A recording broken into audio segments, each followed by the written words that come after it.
আলুগুলো ভাজতে ভাজতে আর চোখে একবার ধারার দিকে তাকালো সুমনা। কপিগুলো এদিকে দে, মাছের আলুগুলো কাট এবার। এই শোন, দোকান থেকে ফেরার সময় ওই রুনার দাদার সাথে কি অত কথা বলছিলি রে? কখন? ও ওই এমনি। এমনি মানে? না, জিজ্ঞেস করছিল আমি পড়াশোনা করি তাই। কি পড়ি? এবার এইচএস দিলাম শুনে জিজ্ঞেস করলো পরীক্ষা কেমন হয়েছে। এত কথায় ওর কি দরকার? ছেলেটা একেবারে বকাটি।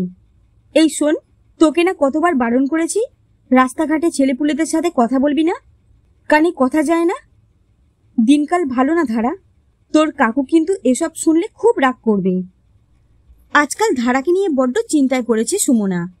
ওকে নিয়ে যে এত জ্বালা হবে তা আগে ভাবিনি সে। সেই 9 বছর বয়সে সুমনার শাশুড়ির হাত ধরে এই বাড়িতে এসেছিল ধারা। এইটুকু মেয়ে দেখে অবাক হয়েছিল সুমনা। এ কাকে আনলেন মা? এইটুকু মেয়ে কি কাজ করবে? আর তাছাড়া আমার তো কাজের লোকের দরকারও নেই। জানি, তবুও ওকে নিয়ে এলাম। ওর মা আমার এক গুরু বোনের বাড়ি কাজ করত। সে বেচারি খুব অসুস্থ। এইটুকু মেয়ে দুবেলা ঠিকমতো খেতে পায় না, তার উপর বাপটা জুয়ারি মাতাল। কোন দিন মেয়েটাকে বেঁচে দেবে তার ঠিক নেই। এখন দেখো, তুমি ওকে আশ্রয় দেবে নাকি আমি ফিরিয়ে দিয়ে আসবো? 9 বছরের অসহায় মুখটার দিকে তাকিয়ে বড্ড মায়ায় পড়ে গিয়েছিল সুমনা। না করতে পারেনি। আপত্তি করেছিল কুণাল, কিন্তু মা আর বউয়ের মিলিত সম্মতির জোয়ারে তার আপত্তি খড়কুটোর মতোই ভেসে গিয়েছিল। সুতরাং ধারা থেকে গেল। সে আজ 14 বছর তো হতে চলল। কিভাবে সময় যায় টেরও পাওয়া যায় না। ধারা এই বাড়িতে আসার বছর ঘুরতে না ঘুরতেই টুবলুর মা হলো সুমনা। তারও বছর 2 পরে শাশুড়ি চলে গেল বিনা নোটিশে। আর এসব কিছুর মধ্যেই কবে বাড়ির মেয়ে হয়ে গেল ধারা। একটু দেরিতে হলেও স্কুলে ভর্তি হলো। ঘরের কাজ, টুবলুর খেয়াল রাখা, এসব নিয়েই তো থাকতো সে। কিন্তু ইদানিং ওর হাবভাব যেন একটু অন্যরকম লাগতো সুমনার। সময় পেলেই ফ্ল্যাটের ব্যালকনিতে দাঁড়িয়ে থাকে ধারা। মাঝে মধ্যে মনে হয় কাউকে ইশারা করছে হাত নেড়ে। জিজ্ঞেস করলে সন্তোষজনক উত্তর পাওয়া যায় না। তবুও এসব অতটা আমল দেয়নি সুমনা। কিন্তু দিন 2 আগের একটা ঘটনা অসম্ভব দুশ্চিন্তার মধ্যে ফেলেছে তাকে। সেদিন টুবলুকে স্কুলে দিয়ে টুকটাক বাজার সেরে বাড়ি ফিরতে একটু দেরি হয়েছিল সুমনার। নিশ্চিন্ত মনে ফিরে দরজায় বেল দিতে যাবে, তখনই তাদের ফ্ল্যাটের ভিতর থেকে দরজা খুলে একটা অচেনা ছেলে তাকে প্রায় ধাক্কা দিয়ে ছুটে নিচে নেমে চলে গেল। হতবাক সুমনা ভেবেছিল চোর বা ডাকাত। ভয় গলা দিয়ে আওয়াজ বেরোচ্ছিল না তার।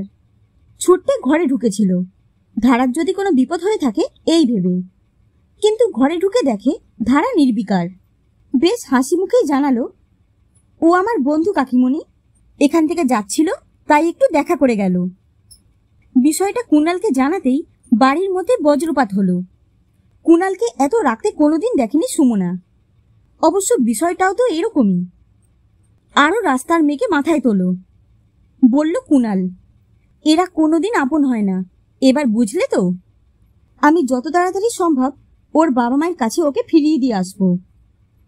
এরপর থেকেই অসম্ভব চুপচাপ ধারা। সুমনা ওর সাথে তেমন কথা বলে না। গত 2 দিন ধরে বাড়িটাই সাংঘাতিক রকম চুপচাপ। এত অশান্তি আগে পোহাতে হয়নি সুমনাকে। প্রথম দিন সেও কুণালের সাথে একমত ছিল, ধারাকে ওর বাবার কাছে পাঠিয়ে দেবে। কিন্তু মায়া বড় বিষম বস্তু। ধারার চোখের জল, শান্ত মুখ, উদাস চোখ সুমনার রাগ গলাতে শুরু করলো। এমনকি কুণালের তরফ থেকেও ধারাকে ফিরিয়ে দেওয়ার কোনো তাগিদ লক্ষ্য করা গেল না। নিজের সাথে অনেক যুদ্ধ করে সেদিন রাতে সুমনা ঠিক করলো কাল সকালে সে সোজাসুজিভাবে ধারার সাথে কথা বলবে 2 দিন আগের বিষয়টা নিয়ে। একটু শাসন করে এবারের মতো ক্ষমা করে দেবে। কিন্তু মানুষ ভাবে এক আর হয় আর এক। পরদিন সকালে ঘুমের ঘোর কাটল কুণালের চিৎকারে। কি যে করো তুমি আজকাল? কোথায় মন থাকে তোমার? কেন, কি হলো? বাইরের দরজা খোলা, গেট খোলা, রাতে দরজাটা অবধি দিতে মন থাকে না তোমার? মানেটা কি? আমি রাতে দরজা দিয়েই শুয়েছি। আমি মর্নিং ওয়াকে বেরোতে গিয়ে দেখছি সব খোলা। তাহলে? ও মাই গড, চুরি? সে কি? কিন্তু চলো তো দেখি। ও ঘর থেকে মহারানীকে ডেকে তোলো। হুঁ, বাড়িতে চুরি হয়ে গেল, তাও কারোরই ঘুম ভাঙে না। ধারাকে ডাকতে গিয়েই আসল বিপদ টের পেল সুমনা। ধারা নেই, চুরি যায়নি কিছুই, ধারা চলে গেছে। থানা, পুলিশ, ধারার বাপের বাড়িতে খোঁজ, স্কুলের বন্ধুদের বাড়িতে খোঁজ, কোনো কিছুই বাদ গেল না। কিন্তু ধারাকে পাওয়া গেল না। মনের মধ্যে একযোগে রাগ, দুঃখ, অভিমানের ঝড় চলছিল সুমনার। পরের মেয়েকে আশ্রয় দিয়ে এমন দুর্দশা হবে কে জানত। পুলিশ থেকে শুরু করে ধারার বাবা পর্যন্ত সবার কেমন বাঁকা কথা, যেন এই ঘটনার জন্য পরোক্ষভাবে দায়ী তারাই। কি অদ্ভুত বিচার! অথচ 14টা বছর ধরে এই মেয়েকে কারোর মনে পড়েনি। তারা যে এতদিন আশ্রয় দিল, এত যত্ন করল, লেখাপড়া শেখালো, আজ তার কোনো দাম দিচ্ছে না কেউ। কেউ কেউ তো আড়ালে কুণালকেও সন্দেহ করছে। ছি, এই তো সমাজ, এই তো সংসার, পরোপকারের এই তো নিয়তি। প্রায় দিন 10 পরে রাতে খেতে বসছিল সুমনারা।